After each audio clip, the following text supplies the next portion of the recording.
Umaasa si Labor Secretary Silvestre Bello III na malaki ang maitutulong ng inilunsad na 24/7 hotline upang mas mapabuti ang serbisyo ng Department of Labor and Employment o DOLE sa mga manggagawang Pilipino alinsunod sa direktiba ni Pangulong Rodrigo Duterte. Ito ang balita ni Aiko Miguel. Sa paglulunsad ng 24/7 DOLE hotline kaninang umaga, isa si Labor Secretary Silvestre Bello III sa mga nagsilbing hotline assistance officer na sumagot sa katanungan ng isang caller tungkol sa mga patakarang dapat ipatupad ng mga kumpanya sa pagbabayad ng holiday pay. Kung magtatrabaho ka, doble ang sweldo mo, madodoble, may overtime pay ka, may holiday pay ka. Tawag lang kayo kung may kailangan kayo dito sa 1349, ang hotline ng Department of Labor and Employment.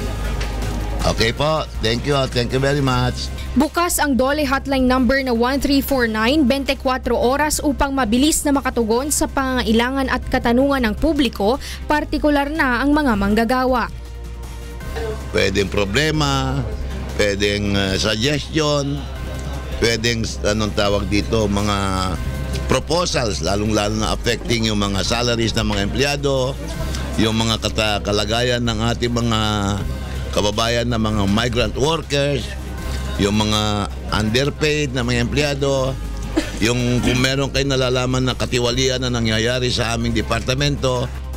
Ang gagawaran din ang makikipag-ugnayan sa iba't ibang ahensya upang maipaalam ang nais malaman ng caller gaya ng mga katanungang may kaugnayan sa SSS, PhilHealth at Pag-ibig. Sa mga kababayan naman nating nasa labas ng Metro Manila ay bukas ang DOLE hotline number for domestic call 1-800-8888-1349. Magiging madali na rin sa ating mga kababayang OFW ang humingi ng tulong at tumawag ng libre sa DOLE dahil may hotline number for international call na 800-8888-1349.